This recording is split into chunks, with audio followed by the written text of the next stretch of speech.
Hi everyone, and welcome back to another episode of Nurture and Also.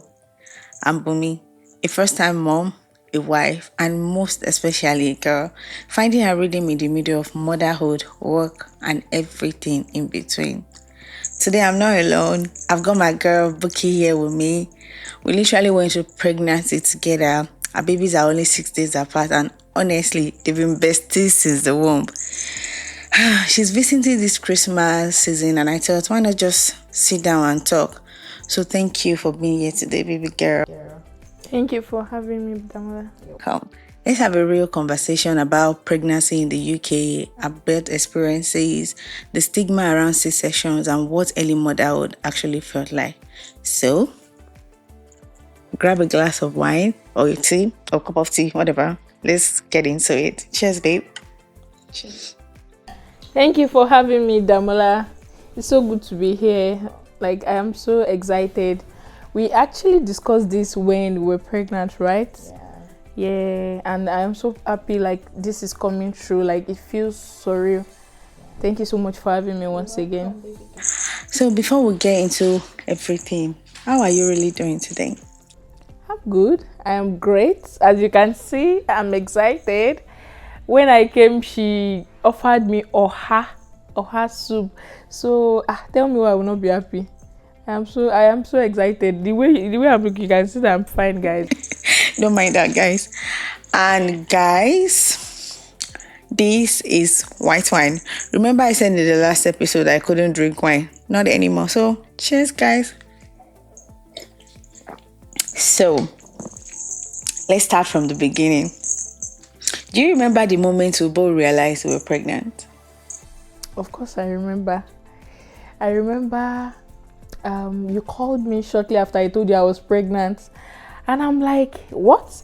I was so happy because it was such a divine, timely moment for me. I'm like, wow, I'll be going through this journey with you.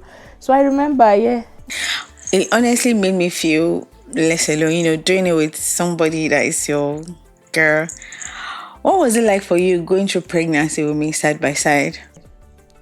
Like I said earlier, it was such a divine, timely moment. Having someone that really understood you properly. You really understand. When I was exhausted, you understood. Anyway, I feel you were always there. You really understand. If I tell you that I'm feeling this type of way, we're literally doing everything together, right? So it made so much sense doing it side by side with you. Okay. So do you remember the funniest or the most chaotic pregnancy moment we went through together? We have a lot of chaotic moments. We have a lot of funny moments. I remember there was a day that we video called each other and we actually opened our bump and we were showing each other. You showed me your own, I was also showing you. We're now saying that the baby should be communicating. Sometimes we do some crazy things that doesn't even make sense. We'll be saying that Tove is missing Giovanni. We'll be saying it as if it is realistic. They can see each other for real, or they can hear each other. So yes, I remember there were so many chaotic. Actually, I remember this day that she was talking about because we called each other and we were both, setting the camera, trying to get the perfect angle for the belly. I have a video of that. I'm actually showing you guys a video of that maybe sometime, but it was actually really, really funny because we're trying to get the perfect angle. And also, you remember that I would say that I'm craving for jollof rice. You also say that Giovanni wants to eat jollof rice, and both of us will go to the kitchen together and we start making jollof rice. It was so weird. I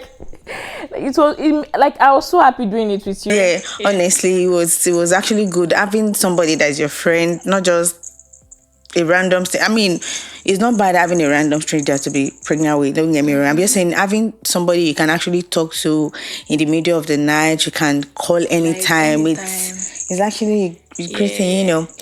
So let's talk about pregnancy in the UK. What was your honest experience with the maternity care system here? For me, it was good. There was no issue at all. For real, they actually outdid themselves. like I don't have any complaint. Yeah, I had a good midwife. Yeah. That's good. Did you ever feel dismissed or not listened to by maybe the midwives or the doctors? Nope. I still remember my midwife's name, and that's because she was good. So even I used to tell you then now, even Yeah. that in the if I'm feeling any type of way, any certain way, I'll just leave her a text and she's going to reply me immediately. Or Yeah. maybe just call her, she's going to pick up. If she's busy, she'll leave me a message. So she responds very fast. I Yeah. was so lucky to have her as my midwife. Honestly, And yeah, yeah, I'm listening. yeah. Honestly, I think I feel the same way too because Yeah. even aside from my midwife, they actually have some I think like a kind of group where you have some midwife, some special midwife you get to talk to and all of that. So it actually makes you feel homely, for you. There's no like the normal antenatal like Yeah. Nigeria where you go meet other pregnant women. So it's just pregnant women. I mean, so it's just like you and your midwife. But I think it makes it really good to have somebody you can call, talk to, and all of that. Yeah. So, what was the one thing you wish was different about being pregnant in the UK? Okay, so if you say one thing that I wish, like, do you mean the healthcare system or everything generally? Yeah. Okay, I would say food. Because when I was pregnant, most times I don't feel like cooking. And back home in Nigeria, you can always go and buy one amala from Yaramo or do you get? But I didn't have that opportunity. Most times I only order food from one person. And so most times I get to cook even when I don't feel like, or my husband will just cook for me. But then that's what I wish that I could really get in the UK.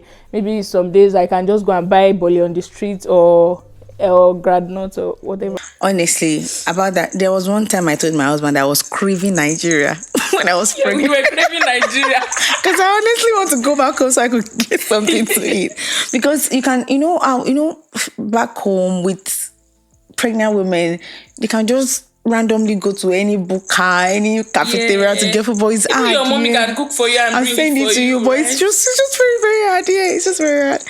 So, do you think that the process was too intrusive based on the questions we ask every time we go for maternity? Sometimes you just go there, they're asking you a question, are you fine? Are you safe? Are you this? Are you that? Do you think sometimes those questions were too intrusive?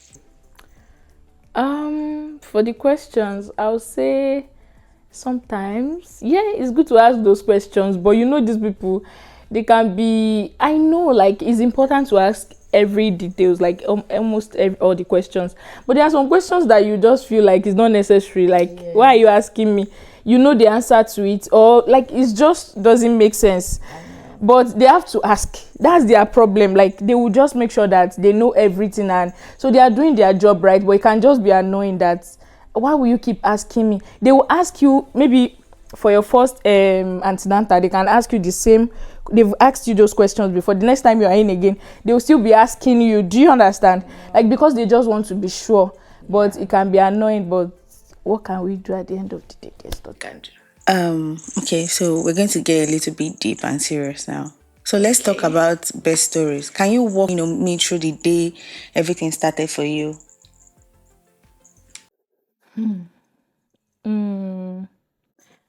Um, yeah.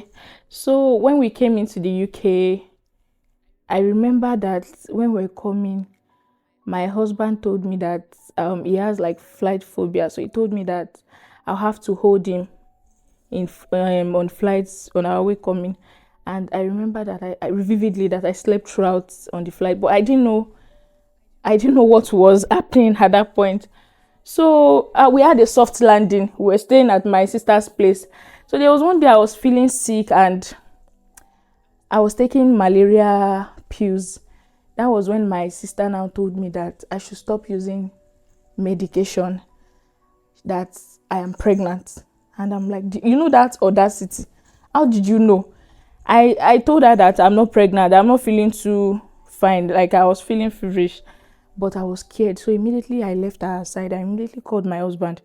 And I'm like, my sister just said that I am pregnant, but I rebook it. It's not possible. And he's like, okay, when he gets back, we'll go and buy a pregnancy test. We shall bought it. We now sneaked that we don't want anybody to know. In the middle of the night, when everybody is sleeping, we'll have the test done. That's when we did the test and we figured that I was pregnant and we could not sleep. For like 2 to 3 days, we could not sleep. He will ask me, why am I not sleeping? I'll ask him, why is he not sleeping? Because how will we sleep when we just came to the UK and it is not part of our plans, right? So, yeah, that was when we realized that I was pregnant. Yeah.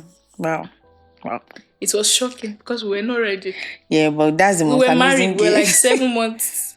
The 8 months of our marriage, that was when we realized that we were pregnant. Wow. So yeah, let's fast forward to, giving birth. So that day, how did it happen? Like, how did you know that, okay, it was time? To have my baby. Yeah. Did you feel like your baby was coming, or you just felt like, okay, I need to go to the hospital? No, I could not sleep throughout the night. Yeah. I remember that I was having cramps, like stomach pain, like menstruation cramps. So the pain was intense. And my husband went to work a day, like prior that day. So I wanted him to sleep very well. As much as I was feeling the pain, I was also feeling like, let me just leave him to sleep. Then in the morning, so the pain was too much. I'm just like, let me go to the toilet and check what was wrong. That was when I saw blood. And I was just scared immediately. I'm just like, babe, blah, blah, blah. And we just called the GP and I was still having the cramps. So when we got to the hospital, I realized that I was 3 centimeters dilated. Sorry, what's the question again? Like, so when did you know that, okay, it was time to go to the hospital? Okay, so what was the moment you realized that things were not going the way you had planned? Like, when did you know that, okay, maybe, I remember we talked about wanting to have like a normal delivery when we were giving our option. So when did you realize that these things were not going the way you had planned? That, okay, everything has changed. Okay, so that was when like when we now got to the hospital, they said I was 3 centimeter dilated. Then they induced me. I thought I was going to have natural birth. So everything was great. First trimester, second trimester, third, up until when we now got to the hospital and they were now like, oh, I won't be able to have my baby naturally again and I'll have to do a cesarean section. Yeah, that was when I realized that it's not the way I planned, because obviously I was optimistic about it. I thought I was going to have a natural birth. I was trying to prepare myself and I did a lot of exercise. You remember now, I was eating a lot of dates. Walking. So after they've even induced me and everything, and they said that they actually said that it is time to push. I was already in the labor room. They now said my baby's heartbeat was dropping.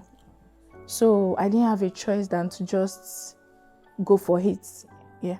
Yeah, I think it was almost the same thing for me too. I was feeling like my baby was coming, not like feeling like my baby was coming, but I think it was time, and I just told my husband, and we just casually walked into the hospital, and they did a test, and they said my BP was too high, so they had to monitor me, and before I know it, I was given a bed in the hospital, and they were just checking on me, checking the how many centimeters I was dilated and everything. And I remember that night that after they've induced me 3 times, actually, my husband has just gone home to get some things for me, and they just came to wheel me into the labor ward, and I had to call my husband to come back to the hospital. And before I knew it, they just said, okay,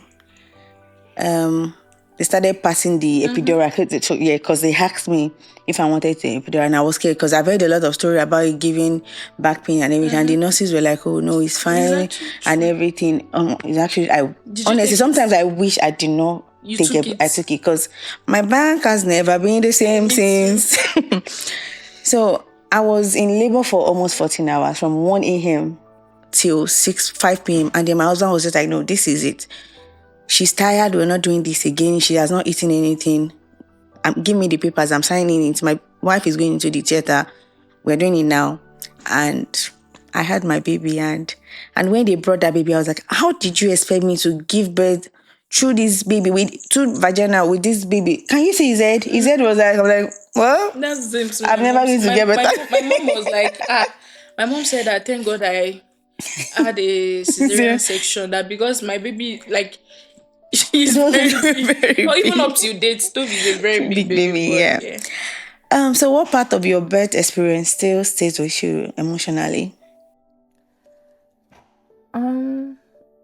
Um, I would say, okay, I have two parts. I'll go with the first. Yeah. So the first one was when my husband, when I was in, I was in labor for a very long time, and he later said that this thing.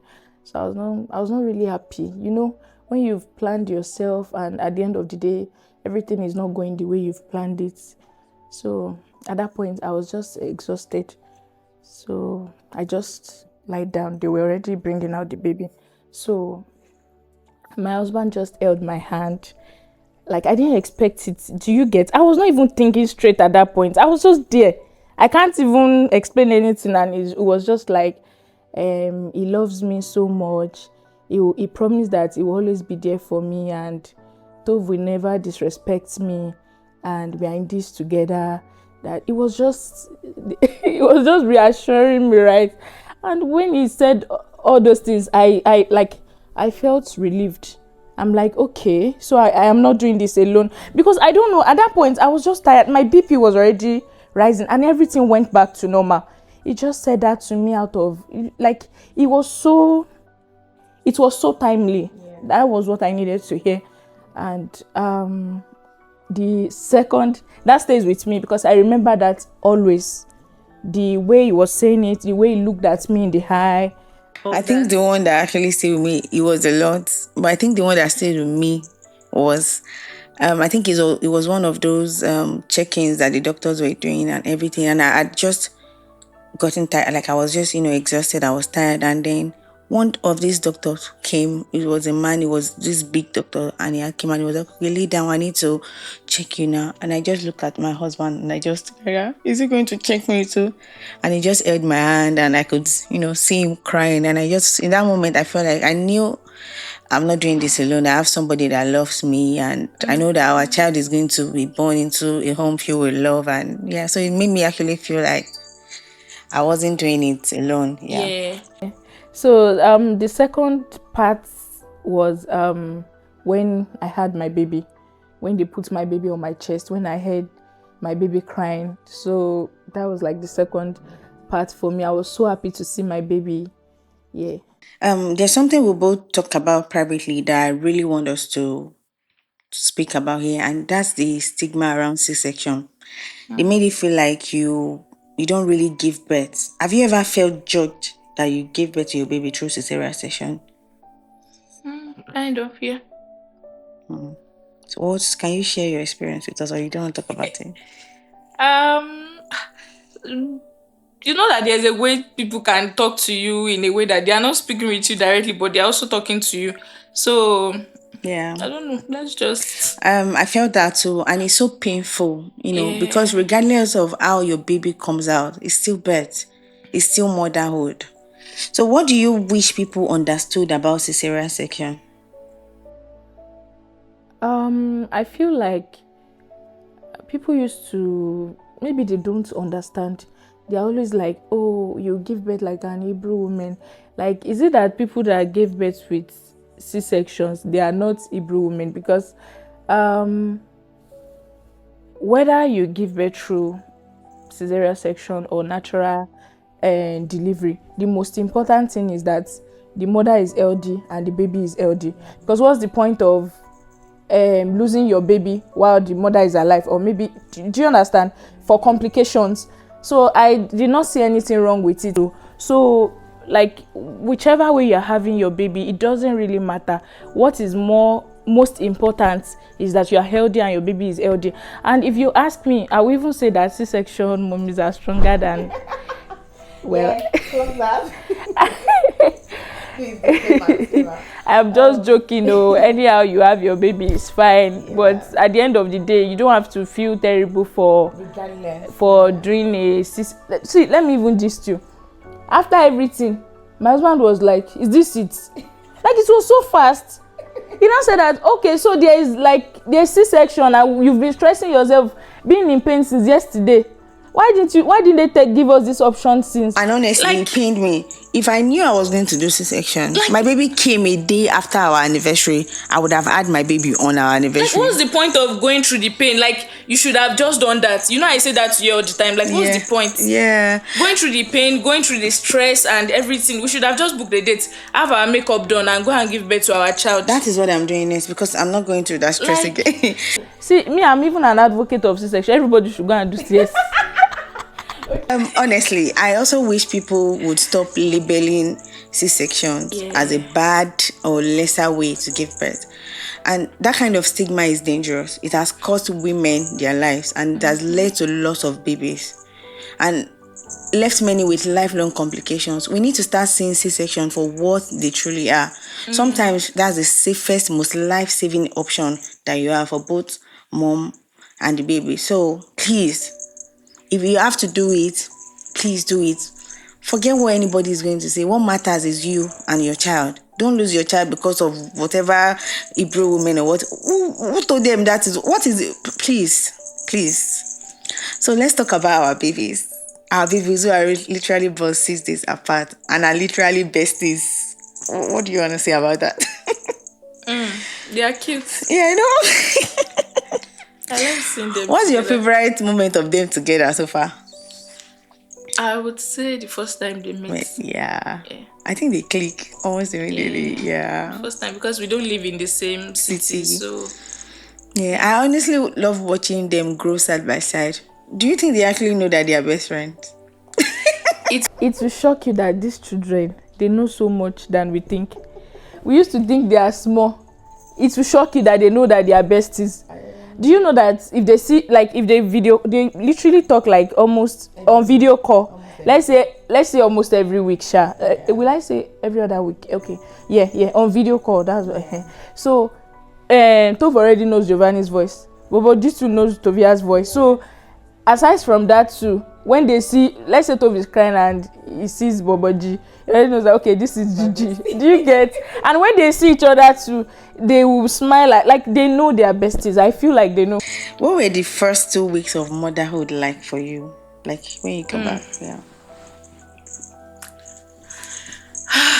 First 2 weeks of motherhood, it was beautiful. It was great. You know, we just had our baby, but it was overwhelming. It wasn't easy at all, because it was just I and my husband. You know, we've not invited our parents then, so it was a little bit chaotic, but it was fulfilling, beautiful, like I said. Yeah. Well, I spent half of mine in the hospital, so yeah. I know, right? I know. So, do you want to talk about? Yeah, What was it like for you? It was, I don't know. You know, I didn't get the. It's not. I will not say the excitement. I was excited, of course, having my baby, but all of the stress that I had to go through the first week when I should be relaxing as a new mom, I have to be going up and that. Well, I'm going to discuss that in the next episode. So yeah, let me not get into it. Yeah. So what shocked you most? Is it the exhaustion, the emotion, or all of it? Like, what shocked you most? Like when you go home, what was the thing that you were not expecting? I mean, you were not expecting. You don't know what it is. You're not new, but what shocked you most? Is it the emotion of this is my child, I'm a mom now? What was it for you? Okay, I think I got discharged the same day I had my baby. Yeah, the same day. So it was the same day. I think I had him in the midnight. So the morning, the afternoon or morning.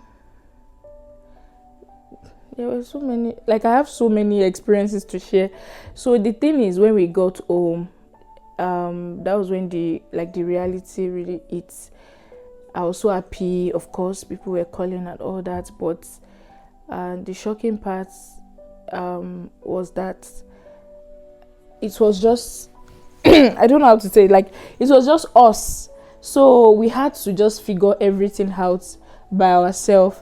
You know, he's a newborn baby and a lot of things that we were not clear about. Though our parents were on the phone with us, like my mom-in-law, my, like, they were always calling our grandparents, but at the same time, like, you know that feeling when you don't have the community around you. Though they were like, we, God blessed us like gift of men, we had good people around us, but at the same time, you know, they will go to work. You know how the UK system is.